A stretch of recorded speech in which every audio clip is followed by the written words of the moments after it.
Welcome to Horned Up with Wiggly Wade and Sleazy. Hey, it's Sleazy. Oh, no. Okay, fresh out the oven, it's Cinema Bums. I'm Wade. And I'm Sleazy. Cinema Bums is a podcast where we watch through every single movie in a popular film franchise, one film each week, to try and track how the storytelling changes over time. Today we are continuing our mini-series Unforgettable, covering all the films written by Greta Gerwig. We will fully spoil today's films, but we will not spoil any future entries in the series. Woo, woo, woo. Sleazy E, how are you feeling tonight? I'm feeling great, feeling groovy, happy to be here, happy to be watching movies that are this short. Yes, me too. I'm also feeling groovy because today we are honored to have a special guest. She is a musician, a director, and an artist, perhaps best known to our audience for her upcoming live-action R-rated Peppa Pig reboot, Red Swine by Night. Oh, we're dropping that now? Please, is it okay for me to talk No, about it's that totally on the air? fine. I can edit this part out. No, go. You know what? Screw it. Yes. Okay. Well, excited to be making that announcement. Please welcome Ashlyn. Hello. Thank you. Thanks for being here. Thanks for having me. Thanks for spending your nights and weekends with us. Oh my gosh, wouldn't have it any other way. How are you feeling? How are you feeling tonight? Good. Feeling great. Feeling crispy. Had you seen the movie we're talking about, Nights and Weekends? Before? I had not. No. Have you seen any of Greta Gerwig's other films? Yeah, I saw Lady Bird when it came out. And I feel like I'm missing another. Did you see Little Women? I didn't. Did you see Frances Ha? No, but those are two that I specifically have been wanting to see. Okay. You can come over when we watch them. Yes, I would love to watch those with we you haven't guys. seen Frances Ha either. Will break your heart into a million pieces. No spoilers here, but oh my god. No, I know. I'm ready. Well, today we're talking about Nights and Weekends. This film is about a young couple where the man is living in Chicago and the woman is living in New York City. The first half of the film is them as a long-distance couple sort of navigating the struggles of that. Seems like pretty early on in their relationship. It's also not clear. It's split up into basically like 3 episodes. Is how it works. There's one episode in Chicago, one episode in New York, and then a third episode a year later that's like the whole second half of the movie that also takes place in New York. But the 2 chunks in the first half might be separated by some unspecified amount of time.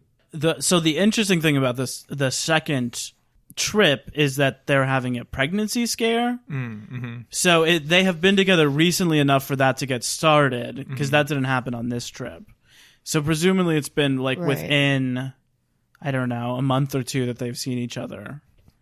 And he is coming to visit her for the first time. She has only ever been to Chicago. Right. And then the second half of the film takes place a year later after they've broken up, where he has another girlfriend who we don't see, but he's talking to on the phone, where they sort of meet up while he's in New York City for a work event and reconnect in just sort of like a ships in the night sort of way. Oh yeah. Oh yeah, baby. Ships in the night. Okay, this film was directed by Joe Swanberg and Greta Gerwig. It was also written by both of them. They also play the 2 lead actors. What? That's Joe Swanberg? Yeah, know he's that the male lead in this. Oh, okay. Who also directed last week's movie, Hannah Takes the Stairs. Interesting. That gives I watched me that one too. a lot of thoughts more about him as a person and character than I had before. It's Swanberg's, the 4th film that Swanberg has directed. The first film Greta Gerwig directs. No score on this one. Running an hour and 20 minutes. Nice and crisp. We love to see it. We love to see it here. Released October 10th, 2008 by IFC Films. This one had a budget of $15,000. A quarter of the last, right? Yes. Hannah Takes the Stairs was $60,000, and this is $15,000.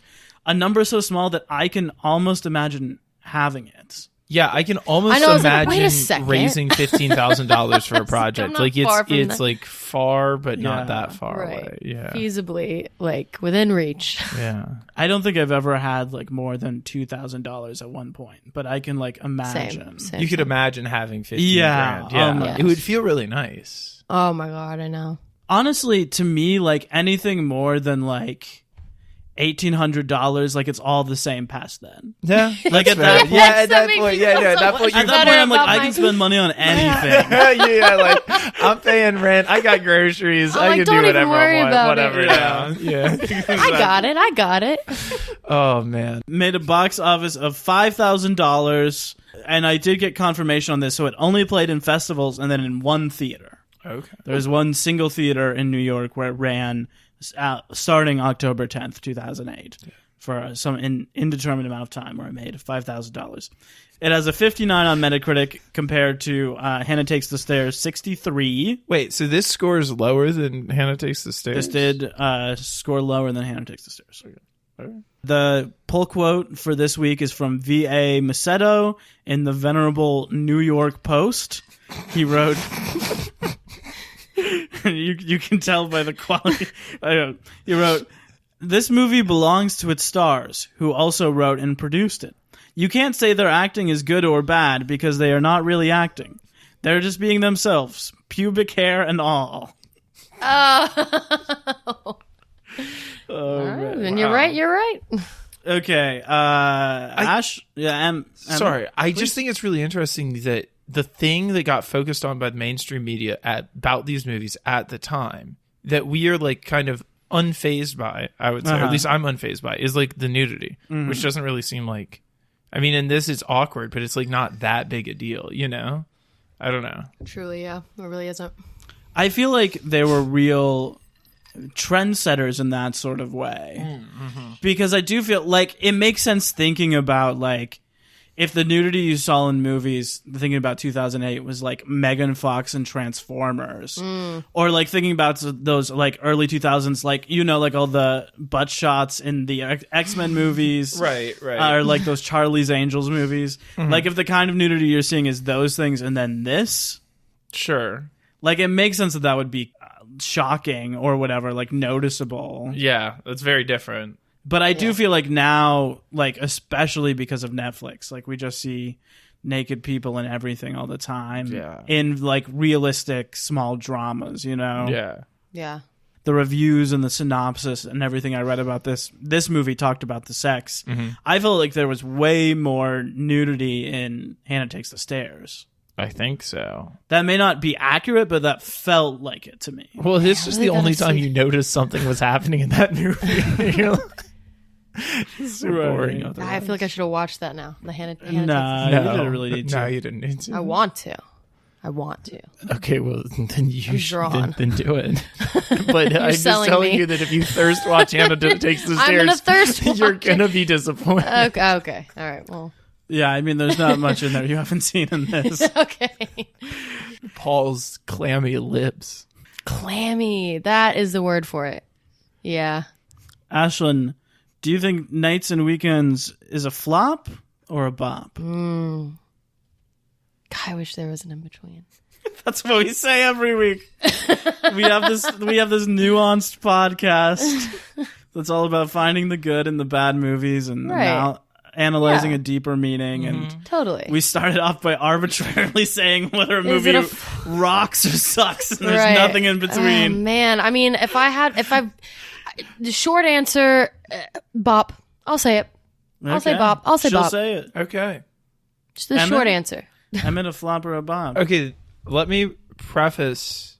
No, screw it. Like, here's the deal. I think this is a bop. And I think I only say that because I just watched the other one. Like, because I just watched Hannah Takes the Stairs, and this is so much better. And produced for a quarter of the price. And, like, isn't just, like, better written, is better produced, is, like, everything. Just, like, better shot. Everything looks better. I still wouldn't want to watch it again. It's like a bummer. But yeah. Wade, flop or bop? This movie really reminded me of the bit in Oh Hello on Broadway, where like the first 30 minutes of it take place in front of the curtain, and then they open the curtain and there's just like a house set behind it and the audience gasps. And they make the joke, has a Broadway play ever exceeded your expectations by having a set? And that's how I felt about this movie. Yeah. I was like blown away by simple things like a story or like an exterior pacing, shot. like carefully placed reveals. I feel like gave this movie so much of a pass just because it felt like a movie where the other one didn't. But I do think I'm also going to say this is a bump. Yes. I agree with you guys. Right. I feel like the second half is way better than the first half. Mm-hmm. I also feel like I would rewatch this. Probably not right away, Yeah. but there right was a lot away, I yeah. liked about it. It wasn't that much of a downer to No, me. it's like her acting in it is really good too. He just makes me kind of uncomfortable. Lots of ins and outs with him. Yeah. I don't know. What do you guys think? I think his character, I mean, like I said, well, as we were watching it, is like such. Actually, Laura said this. He's an eighth of a good boyfriend. So credit to Laura for that one. Very true. Felt that one because, but I mean, it's interesting. Like it is kind of a back and forth with his character and with the viewer, at least in my opinion, the viewer's opinion of his character and like feelings towards his character. Because like you think you know how you're gonna feel, and I feel that way with a lot of movies. You kind of like you're like, I get this guy. Like you get the gist. You're like, all right, and this is how I'm gonna feel for the rest of the movie. But you don't, I think, because I thought I was gonna feel one way about him for the rest of the movie, and then I didn't. He's a real roll of the dice. So that's what I feel about him. You didn't like him at first? You ended up liking him more? Well, I wouldn't even say more. I just started to the character unfolded in ways I didn't like expect it to. Like that conversation he was having with her about like feeling like their parents, and he like I think you might have said, or I forget who said, they were like, this is like the first time I've like kind of enjoyed him so far, or like what he has to say. Yeah. I mean, he had a few little surprises, but for the most part, if I was to flop or bop him, I'd probably flop him, his character. Well, the movie, it feels like the movie, or at least Greta's character, knows how bad of a boyfriend he is. Yes. Yeah. Like, it's not like he's doing weird things and it's being passed off as normal. Yeah, that's true. Like, she is very, like, creeped out and uncomfortable with the creepy and uncomfortable things he does. That's true. Yeah. Uh-huh. Very aware.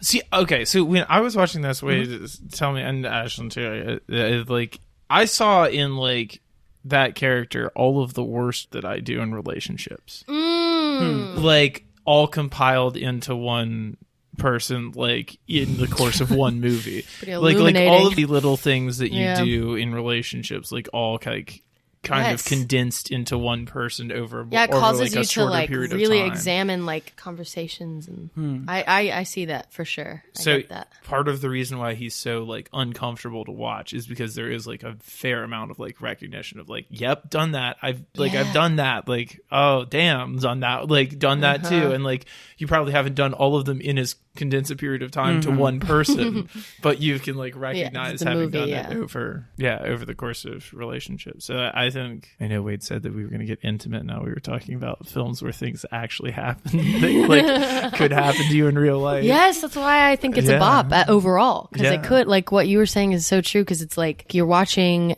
these things happen, and kind of in regards to what you just said, I am like taking my, like zooming out and being like, wait, if someone's ever said what he just said to her to me, like how have I respond? Like, did I respond that way, or did I excuse that? Did I just like pass over me? Did I just like make excuses for it? Like, I start to really think about my own patterns too. Because it's so easy to pass judgment on the characters and like, oh, well, I wouldn't do it that way. But then you're like, wait a second. Or like, I would never accept that behavior. Girl, break up with him. It's like, wait a second. I've definitely, unfortunately, accepted that behavior before. Yeah. I think that it's interesting. It feels like all of the three segments are kind of about different things. Like, I was thinking about the title of this movie, Nights and Weekends, because the first section feels very much like it's about long distance relationships, which is something very close to my heart. But then the other two segments don't. Like, the second segment is kind of about sort of like making an effort almost, Like, it's a section sort of about, like, trying in a relationship, like, being uncertain of where things are going and just, like, trying to make things nice, even if they really aren't. And then the third section is about, like about people on different pages. I don't know. Yeah. It really reminded me, especially the third section of the film Anomalisa, which was I think claymation or stop motion or some sort of movie back in 2014. Yeah. I could be wrong about the date, but it reminded me of that, which was just like a movie about like a strange chance meeting and connection and an infidelity and like kind of a spiraling out because of that. In a really interesting sort of way, which seemed like what that part of the movie was about, like him being away from his girlfriend. Yeah. And like there's this whole thing of like image wise what they're doing with him. He looks more put together. He looks more like a businessman. It's like he's making that money. He's got like a steady job. He's got like a steady girlfriend. Like that's the idea. It's not like just I feels like when he and Greta were together, they were like, it was fun. It was, I mean, maybe we didn't look like fun, but an experiment to us, almost. Yeah, exactly. But now he's in like the solid, like steady thing. And then he comes to New York and he sees her and, I liked that this movie like slowly answered questions and doled out reveals in very smart ways. Because like in Hannah Takes the Stairs, we had all these questions that never got answered. Yeah. Like we were just always like, what's their job? Like, what are they working on? How do they know each other? And in this movie, like you had those questions. Like we would like laugh at things not making sense. But then like at important calculated points in the movie, they would dole it out, which I thought was really cool. Yeah. Do you think, given like the skill that we know is coming, like we know the end goal of this because we've seen Little Women and Lady Bird, do you think that is like the hand of Greta Gerwig in this film, like making things make sense and be good? I mean, it's possible. She wrote the last one too, That's true. But I think this is definitely a more focused movie. Yeah. And I think we're seeing like two collaborators really like trying to work together and get at something. That's interesting that you say that, because so they wrote it, co-directed and co-starred. So wait, is there any behind the scenes drama on that? Yeah, there actually is. I'm just going to read from, this is an interview with Greta Gerwig and Vulture's Sarah Cardis from this film's premiere date, October 10th, 2008. I'm just going to read some selections from this interview. Give us the juice. Sarah asks, what was the inspiration for this movie? Greta said, the original idea was that we were going to make a movie about a happy couple. But then we started shooting it, and it kind of became clear we were making another movie.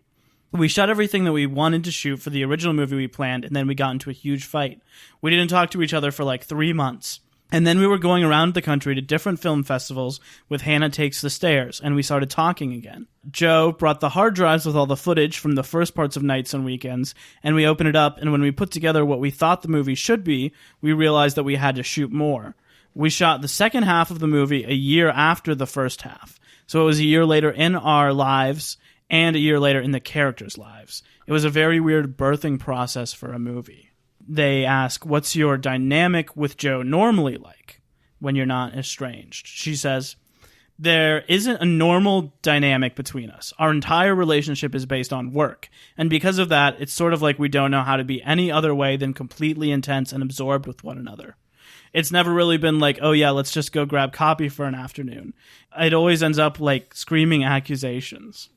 I remember we were at the Saratoga Film Festival and everybody texted each other at the same time saying, oh my God, Joe and Greta are fighting again. We have this tendency to go into our own world, and I think it's really obnoxious to be around. And I want to interject here with a few nuggets from the producer's commentary that is on this film that I found. There is no director's commentary with Joe and Greta, but there's a commentary with these two producers where they reveal that the film was originally about a pregnant stripper.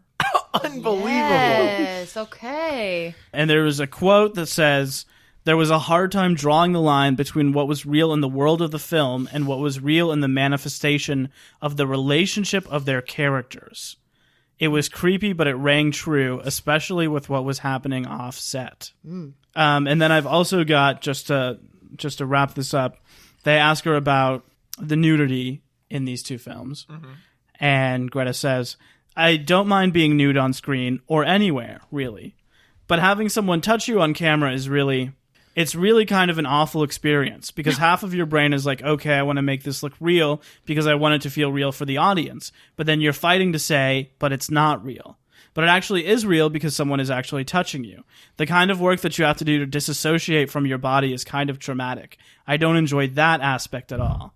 It's gross.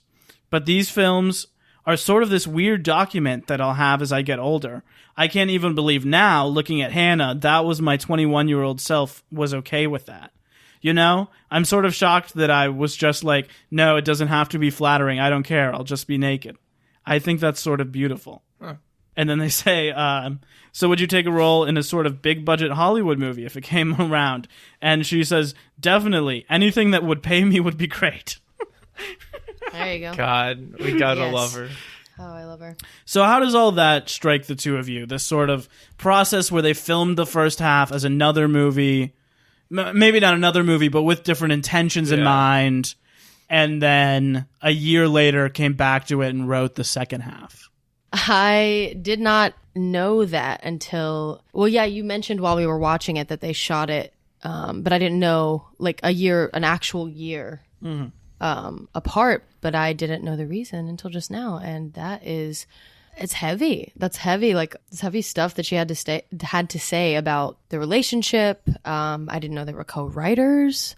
That adds a whole layer of like potential, you know, like she said, trauma. Like in a lot of situations where there's fights and like you take it on screen, you take it off screen. You know, they're intimate. I found myself wondering, like, during the movie, in the sex scenes and like the nude scenes, like what Greta, as the writer and, you know, main producer of the film, like was feeling at that age and at that time, like during those scenes. So it's cool to like have that question answered now. She was young, like, so yeah, she was 24 and 25 when she shot the two halves of the movie. She was 21 in Hannah Takes the Stairs. I thought last night we were talking about her being like 24 when she did Hannah Takes the Stairs, but then she just said 21. Dang. That is weird. But the quote also from her said that she was 25 in 2008. Because she had the quote where she said, I was 25 in 2008, and I felt horrible, but it felt like acting was what was like working for me. So that's what I was trying to do. There's a lot. I mean, that's, heavy. That's how I feel about it. The heaviness. And that's how I felt during the film in a lot of moments, like just heavy. But that's why I liked it, because it was like a genuine heaviness that I felt. Emmett, do you feel like it felt like two movies in terms of like, do you think that there was a cohesion missing, or you think if you didn't know that, you would have never thought? It makes a lot of sense that when you say that, it's like, oh yeah, like, okay, I totally see it. I do think it works as a movie, and that like the three parts are equally connected to each other. Mm-hmm. Like, I think the first two parts are just as much different things happening as the third part is from the first two parts, you know? I think you just get three like fairly unrelated episodes in these people's lives when they were intersecting with each other, and they're like painful and very realistic sorts of ways. It's almost more like instead of a cohesive narrative, it's like three mood pieces, like different moods of a relationship. Mm-hmm. Like you were saying, like one of them is like like this is what long distance is. Oh, this is what making an effort is. And then this third one is like whatever the third one is. I think it works that they actually were, like, it worked even more. You could feel it. Yeah. Not in like a discombobulated way that was like, this feels like two separate movies. Like like now, especially now knowing that they actually spent a year apart like that from this film and these characters, like it works for the characters, I think, really well, because it really felt like they seriously, truly like had not seen each other. Like it was so raw. Oh, that's true. They look so different too, and they feel different too. Like almost like, especially him even more so than her, but both of them have like such different energy. I also feel like that thing that she said about like being fine with being nude and like doing that on screen, but then like hating being touched on screen is like something I definitely picked up on in Hannah Takes the Stairs, when it was like, oh, she hated it when that guy was like touching her and like licking on her arm in that one scene where she's not wearing anything. And like that totally tracks. And like the reason why she like looks so uncomfortable in all of this, like when he's like all over her, I was like, yeah, okay, like that totally makes sense. But on the other hand, I don't know, she's proud that she made it too, which is kind of cool. I think it's interesting too, like in a movie like this where the barriers are so pulled back, like I imagine that it would be even harder to talk about how you're uncomfortable with something, or maybe that's just why we feel it, like because so much of the movie is sort of just acting naturally and acting how they are. Yeah. And in this movie, like, it's about two characters living in their own world, and by all accounts, it seems like that's what this was. Like, it seems like they both had a very passionate vision of what this movie could be. They wrote it together. They presumably directed each other's scenes. They're kind of the only actors in it. Like, there are other actors in like 5-minute scenes here and there. Yeah, but nothing. Yeah, they are totally it. It's not at all like structurally very different from the previous film too. Yeah. So it feels like very much like a monument of them. Yeah. And I'm sure. Were they romantically involved? That's what I was wondering. I feel like that's the thing that both of those quotes are kind of tiptoeing around. Right. Specifically the one from the producers that says like, it was creepy. It was hard to tell what was going on in the characters and what was going on off camera. Yeah. Like there are no like reports of them. But I feel like that's what is being tiptoed around. Right. That's a hard situation. Also notable that like they both have like long and illustrious careers that continue to this day, and they never work together again. Damn. After this movie. Yeah. Oh my. Oof. Damn. But like they don't aren't talk about it. They aren't trashing each other in the press. There's just like nothing. Like you said, ships in the night, Wade. Damn.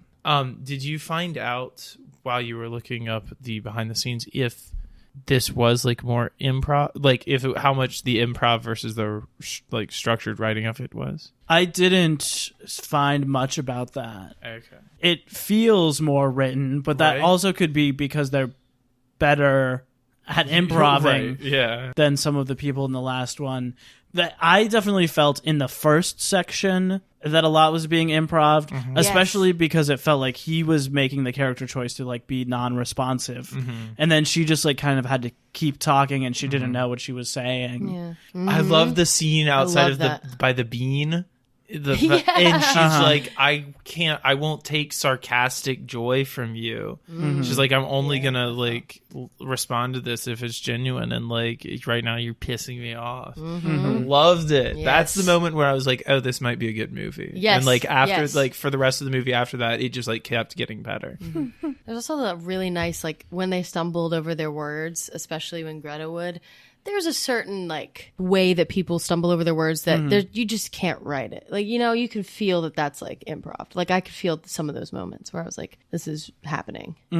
Yeah, I don't know. I didn't like the first section as much, but I think it was complicated. I think a lot of that is just not liking his, like being so turned off by his character in the beginning, where he's like the worst boyfriend in the first section. Oh yeah. And and it's hard to imagine like why that girl would be with that guy at all, who just seems to be making like mistake after mistake, and he's also like very creepy. He's doing like the Anakin episode 2 stare at her a lot.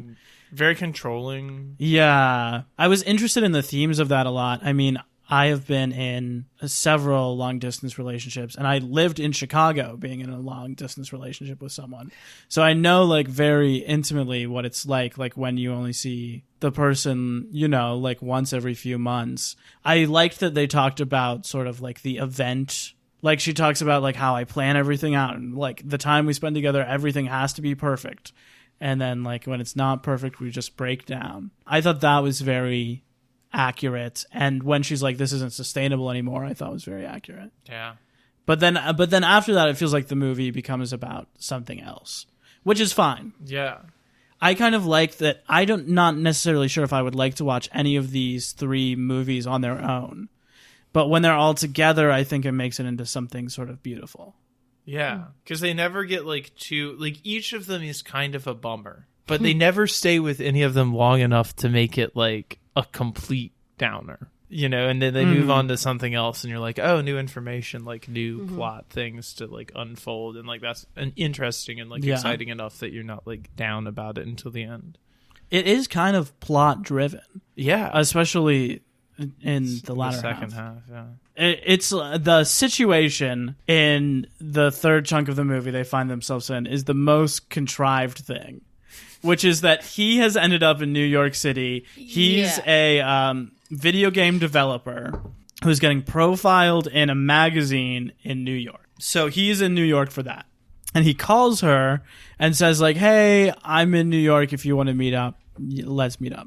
And then she meets him, and through circumstances, she ends up going to the photo shoot for the magazine, where she has dressed exactly like him, which is just I don't get how we got there. I don't get that.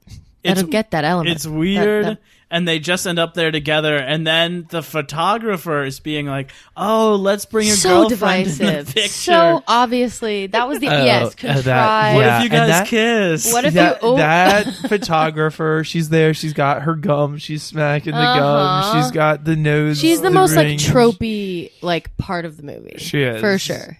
Oh my god, yeah, and she's like definitely trying to like get them to start making out. Yeah, there. to the point that you're like, does she know something? Like.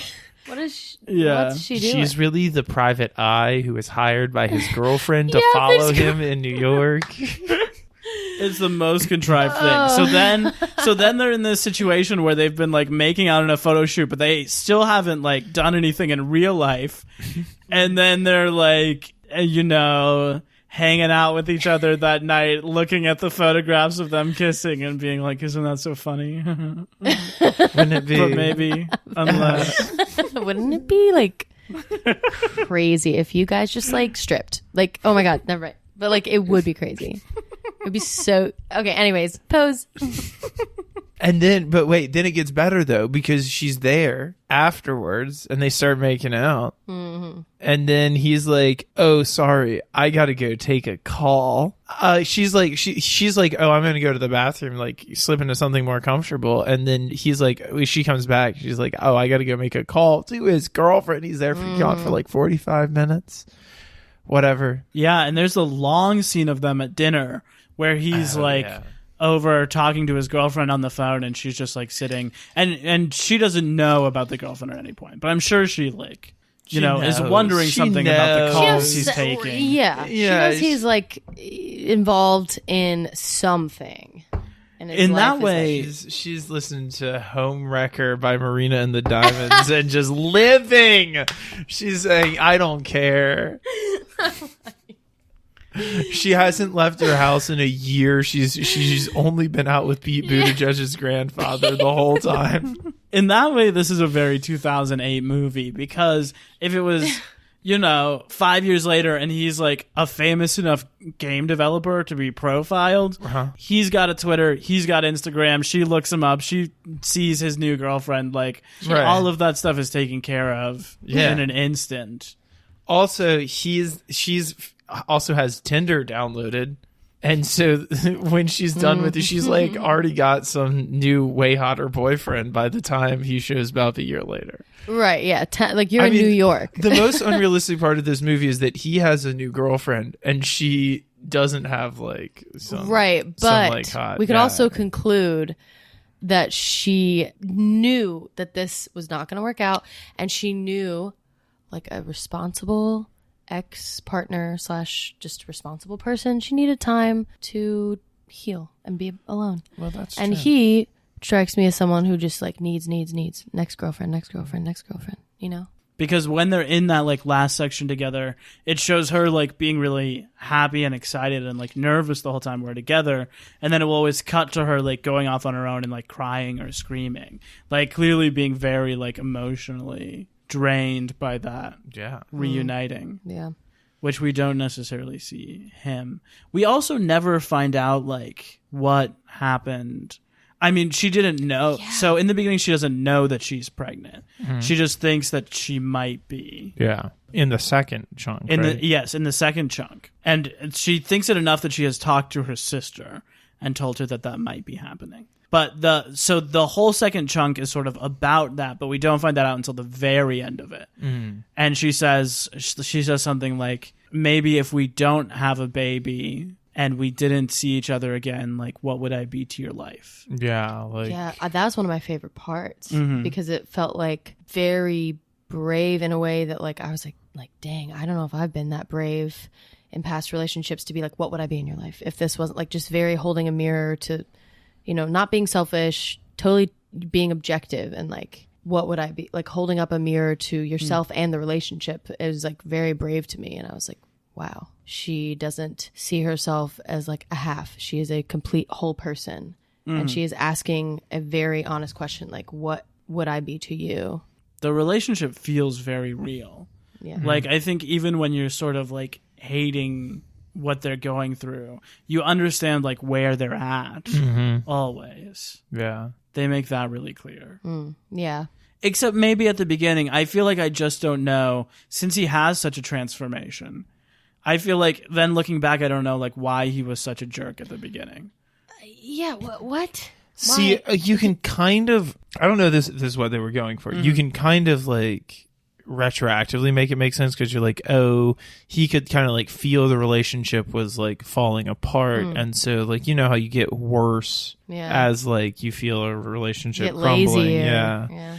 There's like a possibility that that's what's going on. And then when he sees her again, he is like way more into her, at least emotionally speaking, in the third chunk than she is. You know, he's like there like crying about it as he's leaving and like, Right.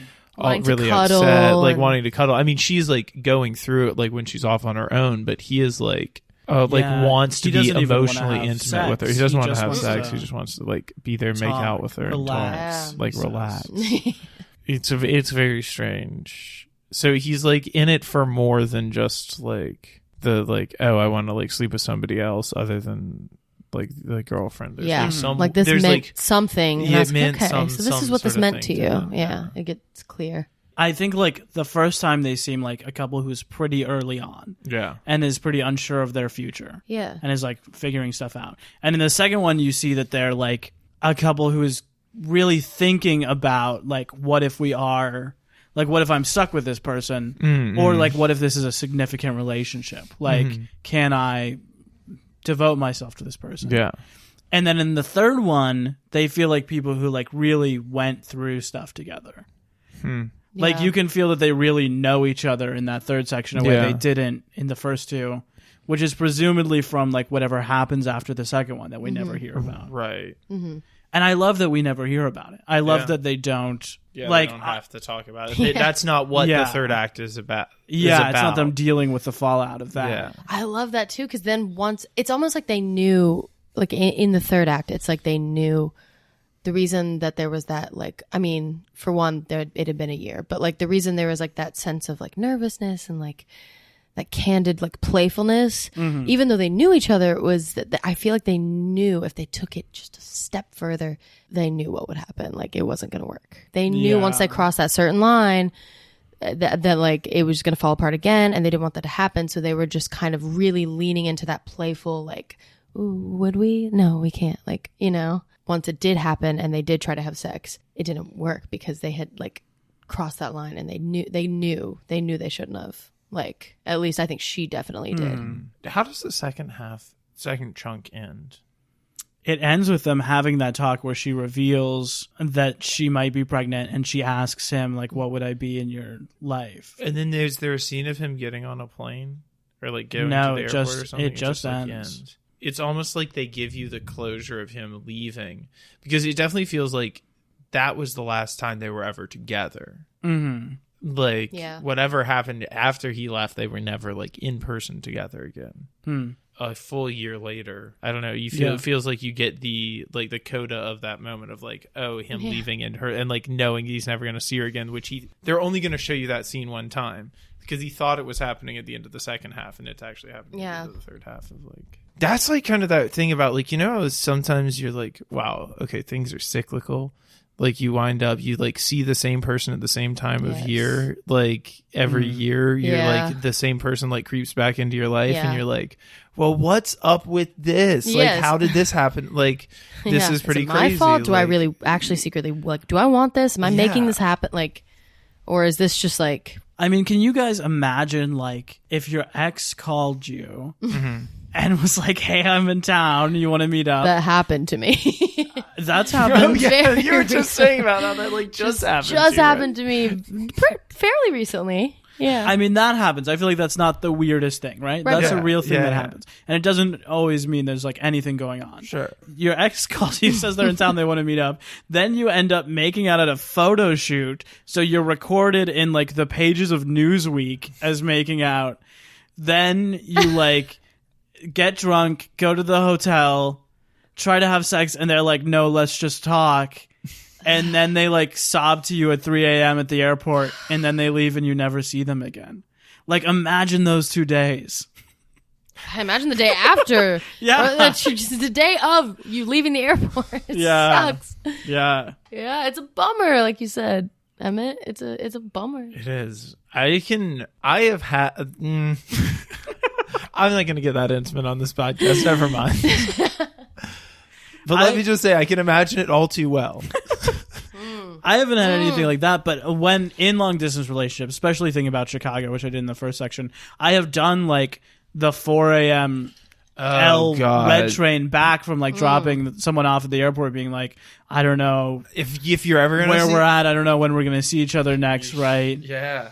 I don't know, as she says in this movie, like when I'll be able to save up enough money to get another plane ticket. Mm-hmm. Yeah, so that's not easy. And then putting on like all the weird, ridiculous weight that the end of the movie does. God, when you think about like, but when you think about like all of the people that you like may have had relationships with, if you had more money at the time, like if you just had like the money to pay for gas to get to where they were, or like pay for the plane ticket, or like the things that you could do to like make a relationship, the variables, like the material elements that you can that you need to make a relationship work can sometimes like completely screw it over, you know? Or I used to think about this a lot. I'm not sure how much I do anymore, but I don't know if you guys feel sometimes like there are people who you would be in a relationship with if you just lived in the same place. Yeah. Oh my God. Yeah. Like, and it's scary. Even when it's not like hooking up, just like when you're with each other, you're like, we both like each other, we get along. We just do this. Just like if we lived here together, it would be a thing. Even if you're exes, you know, I've been in that place before where I've been like,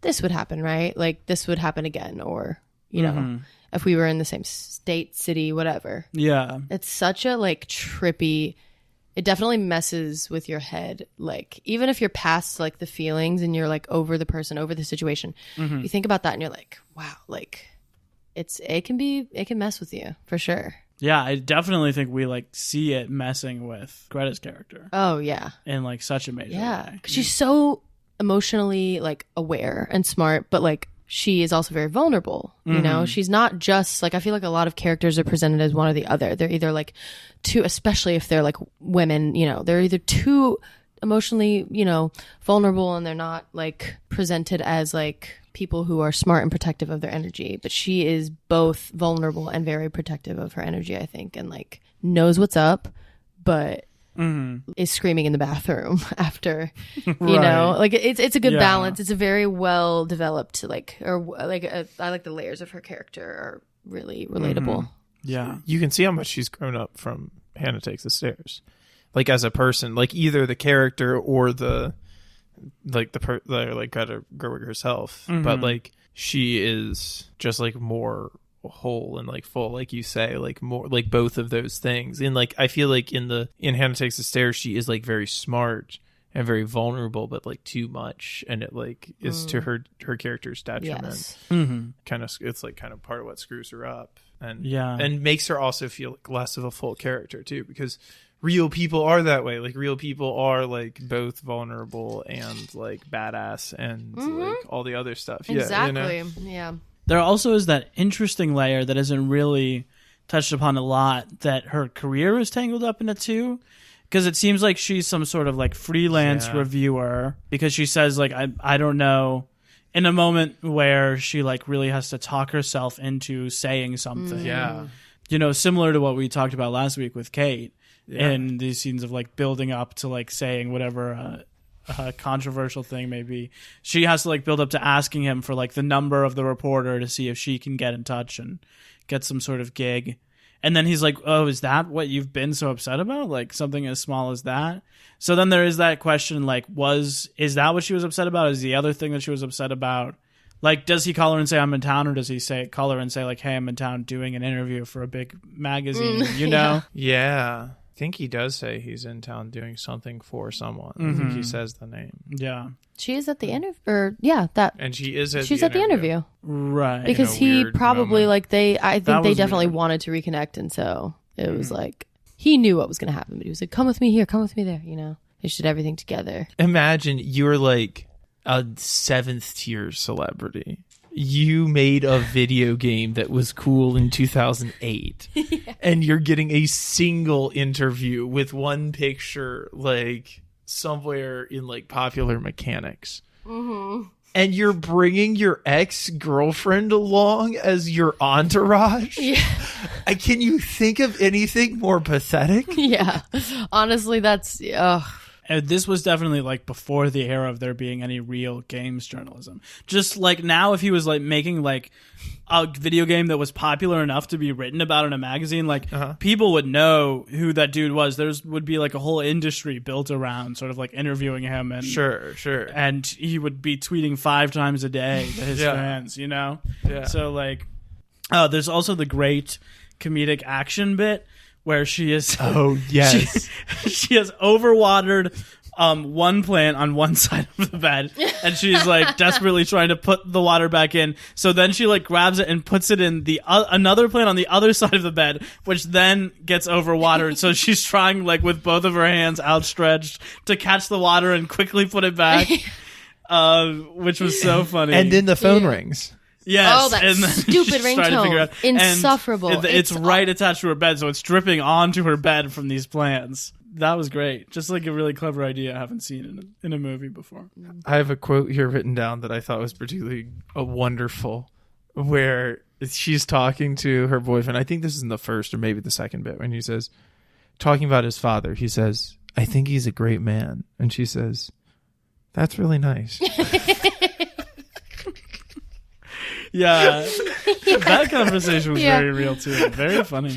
Like, okay. Yeah, what do you say back? Great. It's great. Amazing. Love for that you. for you. I'm glad you have a good relationship with your dad. Oh. I have a quote written down here, which was not that romantic in the movie, but is romantic on the page. He says, you can feel weird, but you should just sit down here and start eating some pizza with me because I'm hungry. Oh, yeah. You loved that one. Yeah. Also, he's drinking Orangina in a scene, which is like such a 2008 Oh, thing. in Really? like such an aggressive way. He's like pounding the in the Orangina. hallway. So Like strange. He's pounding the Orangina like it is the newest flavor of Mountain Dew. Oh, yeah. Or like a new Red Bull. He's just like, I gotta get this in my body now. Gotta get these taurines. Slow down. They also feel like so much younger in that first section. Like when they're like, are you gonna make me some breakfast, or should we go and get some breakfast? He's just chomping on a gross And then he banana. he eats a gross banana, and she's like, well, I'm gonna take a shower. Like they are like so much younger. Then at the end, when they're going out to like a fancy restaurant, and it's just like, ordering Domino's, you know? Mm-hmm. What adults do. Yeah, what adults. She's trying on a fancy dress once and then never talking about And it tying again. a rope. A random ass And rope. looking at somebody's prescription pills. What was the deal? Was that in his hotel? No idea. No, it couldn't Not have been a a- hotel. I think it's her place. Nary I a still really clue, do think my it's like dude. part of her place. Or Maybe it was her roommate's roommate. Whoa. Because there is this Does she have other a weird roommate? subplot. She has a roommate. They talk about her both times, but we never see her. Okay. So like, there's something going on there too. They didn't have the budget for that many people, dude. That's why you never saw the sister's full face. The face that lady made, and by that lady I mean Greta Gerwig, when the dude ate the rotten banana And she like made this face like with stick her tongue out and like chomped and like made this whole face. I was like, yes, exactly. She expressed exactly what all of us were feeling at home. Yeah. Horrible. Yeah. Horrible. I feel like throughout the whole movie, she expresses what all of us are feeling at home. Yeah, which is why very POV. Like, you think there could maybe be a little more opportunity if he like airs any frustrations that seemed valid in any way whatsoever, instead of just being like a weird, closed off, strange man staring at you. You know, that's something that I feel like a Marriage Story tries to thread the needle of in like a much more successful way. I've got a few sort of where are they nows, since this is our last Mumblecore film, and then we'll be moving on to a very different stage of Greta's career next week with Frances Ha. Yeah, so I wanted to note here too that Greta's sister in this movie is played by Lynn Shelton, who's a very accomplished director in her own right, and passed away last year of undiagnosed leukemia.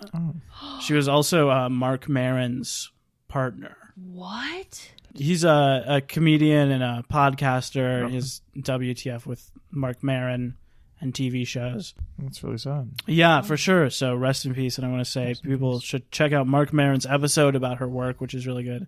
Should check out the film she's directed and the Leukemia and Lymphoma Society for more information on all of that. So the genre Mumblecore is sort of like has far-reaching influences, but it remains pretty much tied to this original collective of people that were making it. Like it is sort of refers not to its far-reaching influences and very much to like just the work of like the 10 people who were doing it. It goes on to directly inspire the TV show Girls. Oh, wow. Which makes a lot of sense, I think, when you think about it. The Magic Mike series. No way. By Steven Soderbergh. The TV show Togetherness. The actual genre is considered to like peak around 2010, and after that they're all getting more budgets and resources. So it feels like they've kind of graduated on past the hallmarks of this genre, which are like shooting on very poor equipment for no money at all. The most popular movie out of the whole movement in terms of just the one that the most people have seen remains Jeff Who Lives at Home, which was released in 2012. Oh, yeah. Yeah, that is like a movie that people have seen.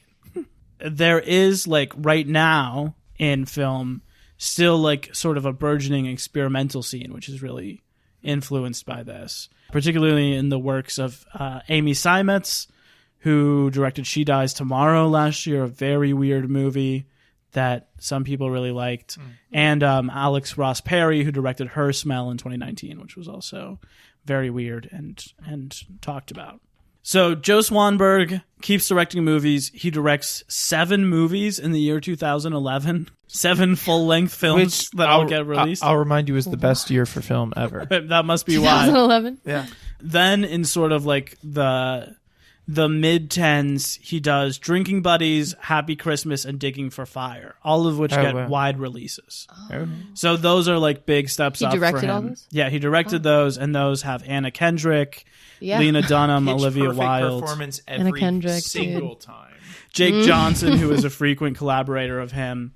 And then in 2016, he created, wrote, and directed the show Easy for Netflix. Oh, wow. Which listeners of our show have probably seen. I think it was fairly popular, still going on today.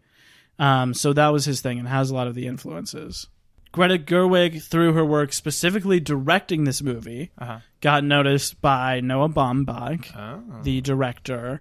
And after this movie, he produced Joe Swanberg's next movie, which is Alexander the Great. And he cast Greta Gerwig in his next film, which was called Greenberg, came out in 2010, and it had Ben Stiller as the lead. Oh, yeah. So that's sort of like her acting breakthrough. We should mention that she also improv'd and wrote another two-hander movie after this called Northern Comfort, which came out in 2010. It was one that was entirely created and filmed in 3 days in a cabin with her and a man, and it is like nowhere. Wow. Like, you can't find it. There are like 8 people who have seen it. It's probably because Brilliant Traces found out about it and was like sued for plagiarism. So that's why we're not doing Northern Comfort, but we are going to mention this. So after Greenberg, then she gets some supporting roles in like actually studio comedies, such as No Strings Attached and way. Arthur, as well as the film To Rome with Love, directed by Woody Allen, whose early films are clearly like an inspiration on this style, for sure. True. And all of that takes us up to 2013, which is where Frances Ha will be next week. Cool. Okay, so who do we think is the protagonist of this film, and what do they want? This is a juicy question and a two-hander. It's Greta's character. Yeah, I think so too. What's her name? I mean, Maddie, okay. Right? But what's we hear his Maddie name? and Mads. James. Yeah, James and we hear it Madison, once, I guess. Maddie. but I remembered it because I was like, oh, that's his Right, name. yeah. For the first time. Yeah, that's what thre me off with those phone calls when he was calling his current girlfriend in the third act and then calling her. I had to like re-center myself. I was like, okay. But no, I think it's definitely Maddie. And I think that she wants just stability is the first word that comes to mind, but not like relational stability necessarily. She just wants stability for herself. She doesn't want this like that's why we see her, going through that roller coaster of like emotions and outbursts, I think, when he comes back into the picture in the third act. Because she like we were talking about before, she's very emotionally aware and intelligent, and I think also empathetic, and I think that people like that crave stability or control, not in a manipulative way, just like control, like autonomy kind of, otherwise I don't think she would have reacted to him in those moments, like at the bean or whatever, when she was like, don't like basically don't patronize me. And I really resonate with that. Like, I'll let people know, like, when I feel like I'm being misunderstood or patronized or any of that. And I feel, it's possible to be somebody who craves control and stability, but also is very empathetic. And I think she's both of those things. And I think that's probably what she wants. I definitely think Maddie is the protagonist. I agree. Yeah, I'm down. I agree with that. I think it's interesting you say like stability and control. I think that makes sense. It's harder for me to like say what exactly she wants. I feel like it's like a little more amorphous. Yeah. That might be like one of the tokens of the genre kind of going on here. But if I would say the through line of what she's doing, she's like seeking like a genuine connection with him and like seeing, like testing if it's like worth, like if there's anything there at all, right? Yeah. Like there's, especially in that last act, I feel like that's the most clarified it is like, is there anything here? And she decides there's not in that last scene. And all like right after that scene, all we get is like that silent image of them at the airport, and then it's over. Yeah. If you're putting it more in like as active terms as possible, she's like testing him for a genuine connection or for Yeah. The comment she makes about the way they're living not being sustainable. Like, I think there's something there too about like wanting a relationship that is sustainable. I think that's something you feel as much when you're like breaking down and overwhelmed as you do when you are like really happy, and in like good times where you're like just having fun with someone else or like just spending money or like just eating really well all the time, and you're like, well, this isn't sustainable. Like, this isn't really what life is, you know? Yeah. So I think that she is looking for that sort of like prolonged, sustainable relationship. I think it affects him very differently than it does her, which I think is like very often the case in long distance relationships, is that just like both people have very different relationships to agreeing to that sort of relationship, you know? Yeah. You know what the Naked Brothers band says? Oh. What? Long distance relationships will kill you. Forgot about that one. That's an Andrew Tillett original. I guess it's actually a Naked Brothers band original, but he used to tell me that. So if we're all in agreement that Maddie is the protagonist, who do we think is the our favorite character who isn't the protagonist, our MVP OTP, if you will? Y'all know it's the baby for me. Ashlyn, the baby? No, it's not. You can say the baby for me. Oh, no. It was very cute baby, though. It was the scene. For reference, I'm talking about the scene where it's in the first act, right? Yeah, they go to visit. They're in Chicago. Yeah, they go to visit his brother's wife or girlfriend and their baby. But no, I think my favorite character that isn't the either of the two leads is probably his brother. Because we talked about this. You took it. I'm sorry. That's okay. You're right. I know you lie. Yeah. You're right. He's great. He's great. I don't want to see more remember of him. A thing he says. He's great in He's it. great. I want to vibe. Oh, his good energy from that dude for sure. Yeah, Jay Duplass playing the brother. Okay, the brother of the guy who played the first her boyfriend.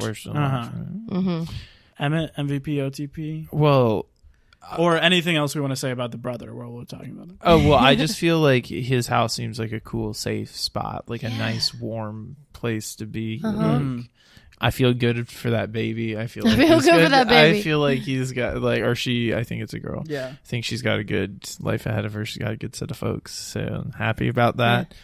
Yeah. That being said, I was going to pick him as my MVP. I'm not even really sure who the hell else is in this. You don't even see the sister's full face, I swear. Yeah, you don't see the sister's full face. You barely see the brother's wife's face. Yeah. She says some funny stuff, though. There's the brother's wife. There's her sister. There's her sister's boyfriend, played by... by Pete Buttigieg's granddad. Yeah. Yes, that's right. I forgot about There's him. the reporter. There's the photographer. Oh, okay. No, it's the photographer. That was my second one. The photographer is definitely the MVP because she is trying to get them to get it on in her photography photos. She is trying to break into the erotic postcard industry, and she's gonna have them be her first guests. And she's just like, yes, I'm gonna do this. I'm manifesting it for myself. And she's so close to when they start kissing. She really is. She's getting her way. It's like, whoa. Would it be crazy? There's another 2 sticks of gum in it for you if you take off a shirt. Yeah, that's Ellen Stagg as photographer. Nice. Okay. Well, you guys picked my 2 that I was going to. I guess I'm going to go with Alison Bagnall as the reporter. We just see her for a minute, but I think she does good in that scene. And I also want to say something I liked about this movie is that the world felt so much bigger than Hannah Takes the Stairs. And I think that is particularly because there is someone who is not their age and not one of their friends cast in it. That's true. Yeah. Like, it gives it so much more feeling of a real movie that there is someone who's like 20 years older and clearly just isn't like one of their friends who will be in any movie with them, you know? True. Yeah. Perspective, I guess, because if you're a certain age, like they're young. I mean, were they the same age? Joe and Greta were the same age. Okay, yeah. So really, I don't know why that is because honestly, some old people will be in anything. Look at Eugene Levy. Oh, Eugene Levy! Papa. You can cut that out if you want, but... I just want to say for our regular segments, Everyday Chalamet. Our beloved Timothy, not in this movie, unfortunately. Greta Off Without You, really only one suitor in this movie, so not quite appropriate. So we are going to end with a little quiz. You're just going to skip over the segments like that? You're not going to talk about Timothy's performance as the baby in this film?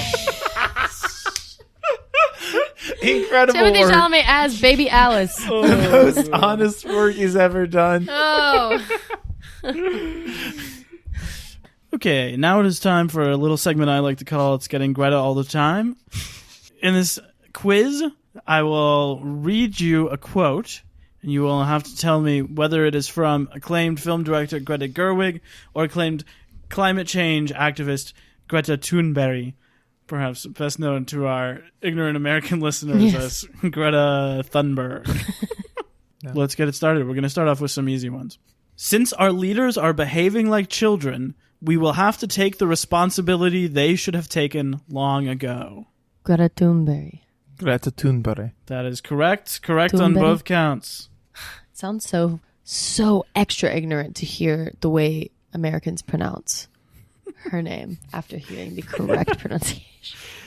Yes, it's Greta Thunberg. Thunderberg. Great. The advice I would give to any director is that you should act. Gerwig, baby. I believe that is Greta Gerwig. It's another point for both. Nice. Love it. We're off to the races. Okay. All right. I don't really like being in the center of attention. I'm not used to that. I'm going to go with Gerwig again. I believe that was young Miss Toonberry. Emmett has it. Yeah. I just did that for I did it for shock value. I did it for just a wild card. I knew. I knew. So confident I'm going to miss 3 later. You can give up 1 early on, no problem. Right now, we are the ones who are making a difference. If no one else will take action, then we will. Greta Thunberg. Also, Greta Thunberg. That is correct. Correct on both. It is 4-3. Emmett leading. I worry that we've lost capacity, which I think maybe erodes some of our creativity as well. Greta Gerwig. Greta Gerwig? Why did that sound like ASMR? Greta Gerwig. That's correct. Correct. When haters go after your looks, it means they have nowhere left to go. Okay. Remember this at home, kids. When haters go after your looks, it means they have nowhere left to go. Oh, let me just say, both of the Gretas are iconic, and I love them both. Right. I want to go with Greta Thunberg. Uh-huh. I also believe that it was Greta Thunberg. That is correct. Correct on both counts. We have 4 more here. Still anyone's game. It's a sad feeling, but it's a wonderful feeling. It was this flickering light, and then it's gone. Willy Wonka. For sure. Greta Gerwig. I also think Greta Gerwig. That's correct. Yes. Okay. I don't see myself as the face of a movement. Thunberg. Greta Gerwig. Ashlyn has it. Hey. Are we tied up? You're tied, and there are 2 more to go. And I do have a tiebreaker in the event. Like Although badminton all over again. I don't have anything prepared if it doesn't actually. No, it's not. No, it's not. It's not. I was losing form. It's not even close. You're right.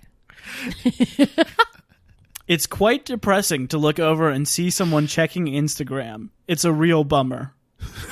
Thunberg. Gerwig. It's Gerwig. That was my initial. Talking about onset behavior. Oh, it is. Also, yes. Yes, complete bummer.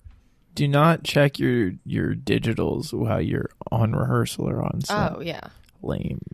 I learned that in middle school. Yeah, come on.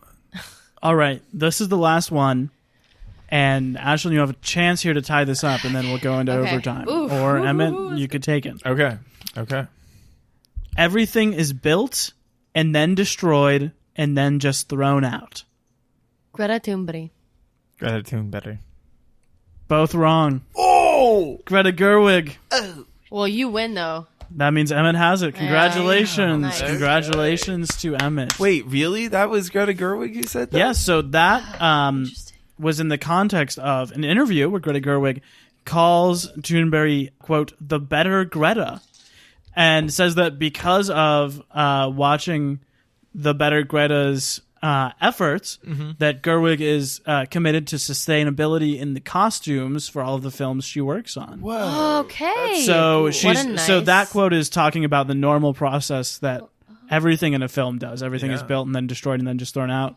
And she said she is committed to like sustainability in the costumes going forward. She said for Little Women, all of the costumes were made out of like recycled pieces from the actual 1860s. No way. That's, What? Oh, that's and then they cool. were like recycled to Okay. be used as other modern clothing when the piece was That's done. so cool. Nice. That's so cool. Imagine wearing a piece from Little Women. Oh. Oh. Ouch.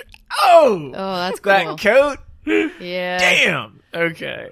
All right. Ashlyn, any final thoughts on nights and weekends? You know, maybe it sounds reductive, but relatable. Relatable movie in a lot of ways. Overall, very relatable. I feel like lots of relationship dynamics or people who are currently in relationships or have been in relationships can find parts of this movie that probably resonate. Yeah. You know, whether or not it's a long distance relationship, I still think, you know, the dynamic that they create has a lot of relatability. Absolutely. Emmett? I think that this Greta Gerwig series, Unforgettable, is going to be like the exact opposite of the X-Men series, because that was a bunch of bad movies that I'd already seen too many times. And this is going to be a bunch of interesting kind of good movies that I never would have seen otherwise up until we get to like the final two. Mm-hmm. And I liked it. Yeah, go watch it. It's good. It's good. You'll like it. Yes. It's kind of a bummer, so, you know, make sure you're in the headspace to receive sad information and like reflective stuff about problems in your own life. But yeah. Yeah, Wade, final thoughts? I liked it too. I didn't think it was that much of a bummer. Towards the end, I was getting a little nervous because I was like, oh, are they going to end it like without really satisfying a lot of these loops? Yeah. And they did. But I think that in the specific context they ended it in, what I really liked was that it makes it clear that these are just sort of like 3 moments in these people's lives. Mm-hmm. In sort of like a beautiful way. Like these are just like the 3 times their paths crossed and we're watching them. Mm-hmm. And they're not like necessarily hugely significant in each other's lives. It's not like a wayward romance told at 3 different times across time and space. Mm-hmm. Mm-hmm. Like I feel like ending it like that without wrapping everything up, but like very much wrapping up their relationship. Yeah, for sure. That's it for that. Yeah, puts it in the right sort of like light. I know this is like an additional little tidbit. Please. I'll keep it quick, but like I think it made me think that a lot of movies, like movies that aren't like indie movies, like big budget movies, you know, teach us that there has to be this nice little bow, especially if it's a relationship movie, you know, with 2 characters, and there's got to be redemption in like a certain way. And we're reminded with movies like this that it's like, no. Like how many times in your past relationships has there been this perfect bow of like redemption? Not that often. Yeah. And like it's kind of a reminder, which can be a little cold to see, but like very real. Yeah, for real. Well, thanks to both of you so much for spending your nights and weekends. Thanks for being here, Ashlyn. Thank you so much. Do you have any projects to plug? Anywhere that people can find you online? Find me on Spotify or Apple Music or Tidal under Ashlyn Uribe, Uribe, and that's my music. I appreciate that. Thank you for letting me plug. Of course, it's great. It's some of the best music I hear. Aw, Some catchy pop tunes. it's very poppy. You know what? Maybe I'll just drop a little. Maybe I'll just drop a little snippet at the end of this episode so you guys can hear just a little clip of the music for our listeners to hear at the end here. So stay tuned after the end credits for that. We'll be back next week talking about Frances Ha. Francis who? Until then, love you guys. Bye. Stay frosted.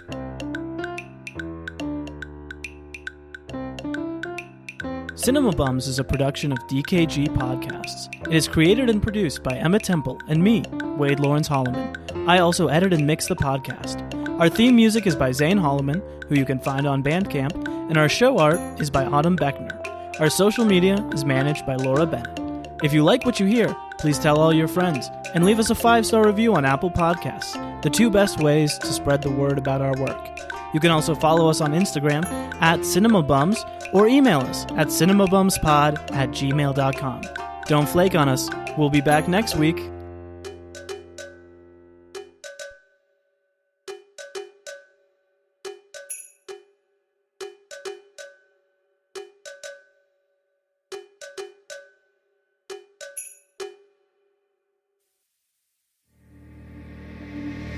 I can't figure touch melting tears, getting like it's magic.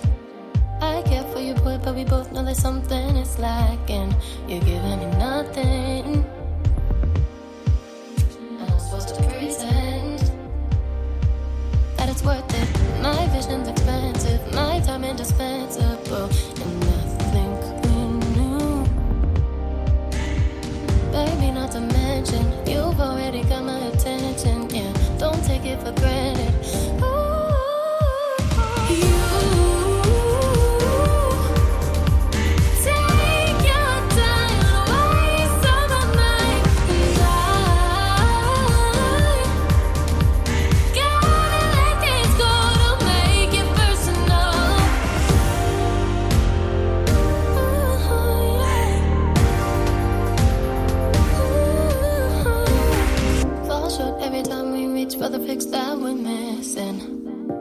but a pretending boy, but I can't go the distance. Ambitions in my speed. It's tougher than nothing. Waiting quietly, my vision's expensive. My